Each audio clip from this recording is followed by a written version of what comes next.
I've told the story many times. I was at Politicon on a panel, and a gentleman came up to the panel and just said, I wanted to meet you. My name's Fred Guttenberg. And I fell in love that very moment. He has the most beautiful eyes in the world. And Fred, I got to say, I was struck by seeing the pain in them, and I still do. And Travis and I were saying we felt bad bothering you yesterday or today. I know you've been on TV almost every waking moment. You do this every time. For your country, to prevent other people from losing their Jamies. And I don't know how you do it. I see the fresh pain in your eyes every time I see you. And thank you for being here this morning. You must have had very little sleep in the last couple days. That's probably why I'm feeling the way I am this morning. Hopefully it's just a cold. But, listen, I'll just say this. And I spoke a bit about this yesterday. I am a father of 2 children, always will be. And as a parent, we react to what happens to our kids.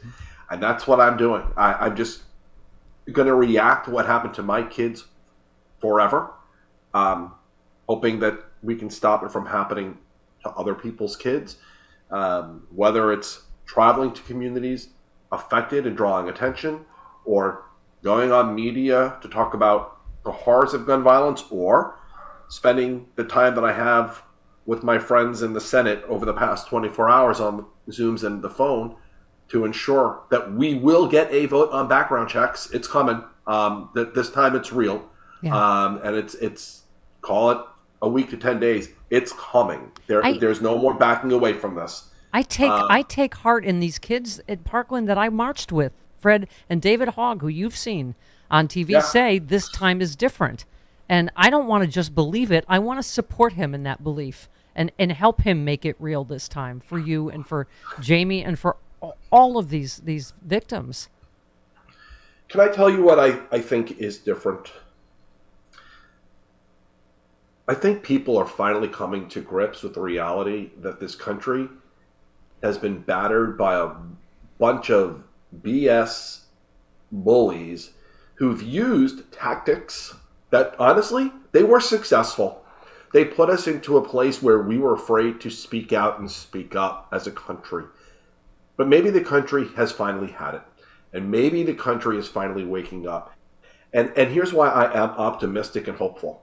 The Senate, for years, has avoided putting even the bare minimum background checks up for a vote. They didn't do it because they always knew they would lose. They're going to do it now, and the truth is, probably going to lose, but now the sides will be clear. Yes. Now, if you're running for Senate in Ohio or North Carolina or Florida, my next senator, Val Demings, you can run on the fact that if you send me to office, I can do more to stop the next Parkland. Okay? Yes. The sides will be clear. And let me tell you something, Steph. I believe the issues around guns and democracy go hand in hand. And so I think people are so fed up with the attack on our democracy and the use of violence or the threat of violence to achieve it, that this election day, rather than fearing a result, I think Americans are going to turn out in record numbers. Yes. Presidential it's about the majority. It's about the majority being tired of minority rule. The 90% of us that want background checks, the 70% of us that want Roe to stand. It is, Fred, I keep saying it, this is a pro-death party. And it is, I mean. It ain't pro-life. Yeah. Yeah.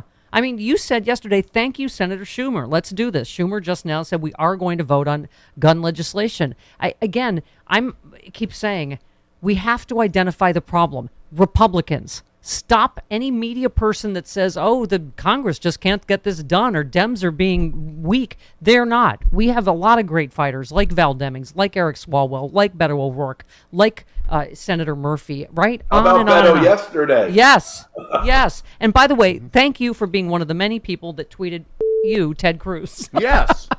But you said I sat with you 3 years ago. I begged you to have a different response to gun violence. You went forward from there and continued to mock people like me. Ted Cruz, this is on your hands. Don't put out messages like this. Walk over to Chris Murphy and do something now.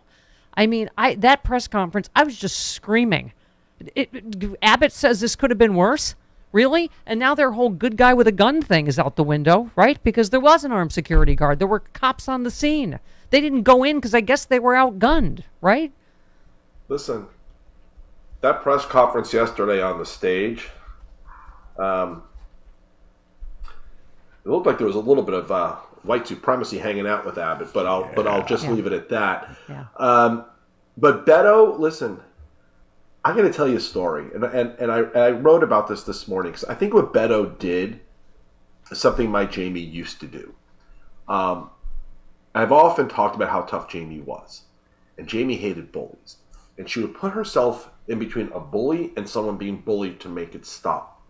Yeah. And when she was in her first year of middle school, she came home one day and she told us how she did that again and how big the bully was.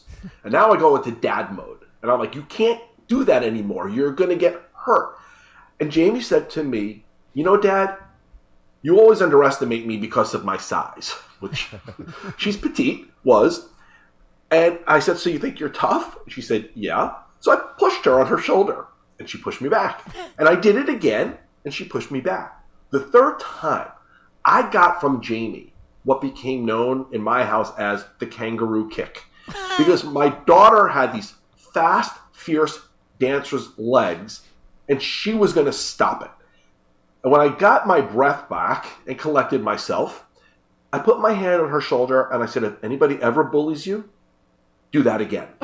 and so what Beto did yesterday was a kangaroo kick to the political system, and we need the Democrats to be true to who they are, to their values of decency and honesty, to spend the next 6-7 months delivering one kangaroo kick after another. Yep. No more bullies. Yep. You said it this weekend. Senator Cruz, you're intending to go, from what I understand, to the NRA convention this weekend in Texas. Go home. Go home, Senator Cruz. 90% of the American people want to do something. And you, Frank Flaguzzi pointed out, evil hypocrisy. No guns permitted at the NRA meeting when Trump speaks. That wouldn't be safe. I mean, the hypocrisy is just beyond, right? Listen, they won't have guns there, which is crazy. There's a Florida state representative, Randy Fine, who calls himself pro-life and pro-Second Amendment, who just tweeted yesterday that the death of children in schools is an acceptable sacrifice for the Second Amendment.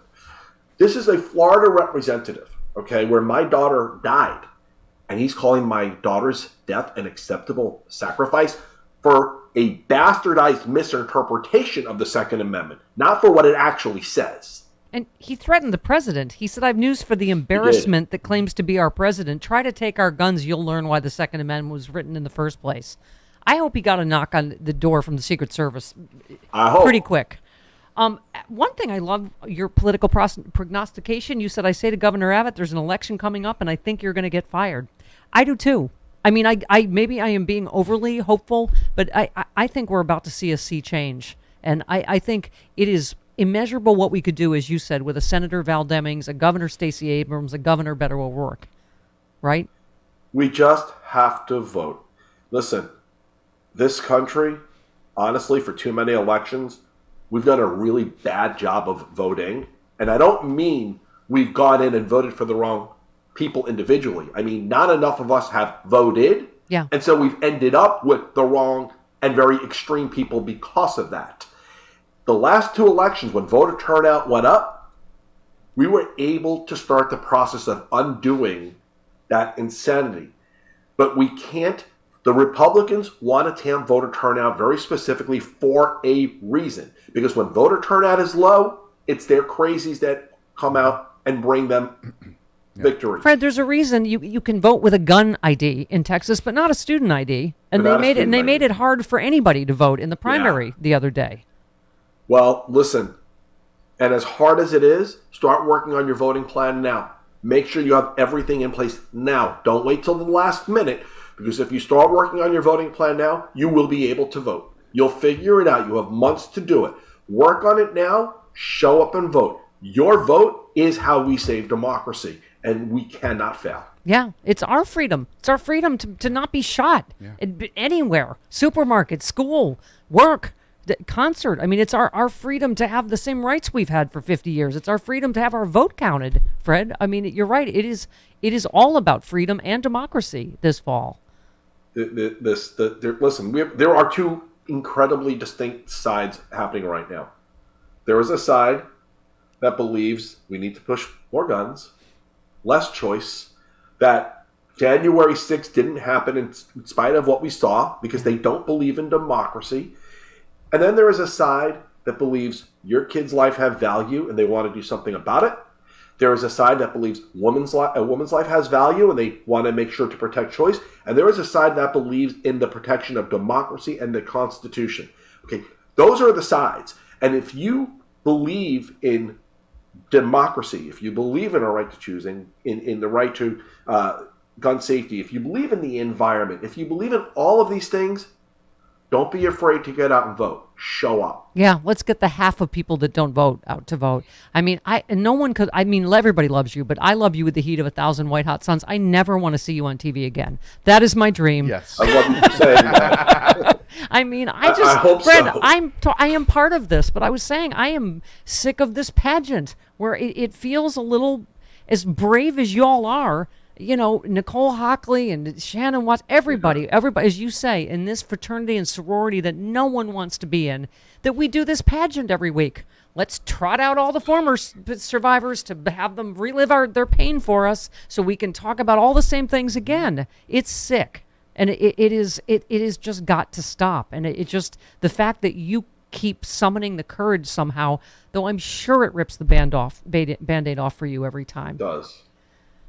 Is just you're my hero, Fred. Yeah, Travis. You know what I want to see you on TV? I want to see you on TV when you're at the White House with President Biden signing these laws into effect to get rid of these guns. That's when I want to see you on TV, sir. And Senator Whitehouse said we need 4 or 5 maybe more senators. It is so doable, Fred.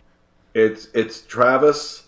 It's funny you say that because I've actually said publicly, the day I stand with a president who signs gun safety measures into law is the day that I will finally turn to a pile of mush and walk away. Well, not for me. Not for me. I will never let you go. I will show up at your house. We're going to do shots. But I'm all in on that. But I'm always struck by the quote right behind you whenever you're on TV: "Dreams and dedication are a powerful combination." Jaime Guttenberg, and what always kills me every time you say it is she will always be 14. These kids will always be 9. None of their dreams fulfilled. You don't get to see her graduate. You don't get to see her get married. You don't get to have grandkids. It's all of the dreams we've taken away from all of these families. Steph, it hit me just this month because those of you who listen to me and know me know I'm active on social media. It hit me this month. I don't have new pictures of her to share anymore. Yeah. That may sound trivial, but it's like I have to just share those that I've already known that I've gone through. I've tried over the years to always incorporate. I don't have new ones anymore. Yeah. And I never will. And that is, while I watch all of her friends who my family loves dearly, just finishing up their first year in college, and I see all of their posts and all of their amazing times and having the best year of their life, my daughter should have been there with them. Yeah. Yeah. So, listen, because she isn't, I've taken Jaime's quote, and I have a dream, and I am dedicating myself to reducing gun violence in this country.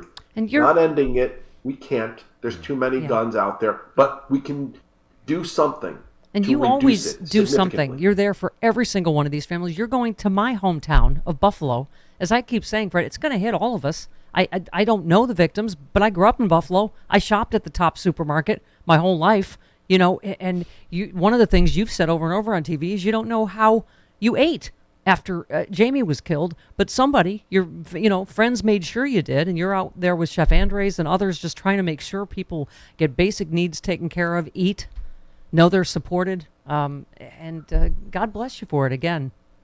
Listen, but it's because of people like Chef Andres and World Central Kitchen, or you, or the people who I meet across this country when I travel, that I still have hope, that give me this belief that this fight deserves to continue, that it's worth it. And so, listen, I have absolute hope and belief in the next election. Yep. We show up and vote, we're going to be okay. Yep. Fred, please tell your wife I didn't mean to make it weird about your beautiful eyes, but I always make it a little weird. That's my special gift. I'm no Nicole Wallace, but I love you. You're amazing, actually, and I love you back. I appreciate it. Love you, Fred. Hang in there. We'll talk to you soon. Thanks. Take care. All right. Bye-bye. Bye.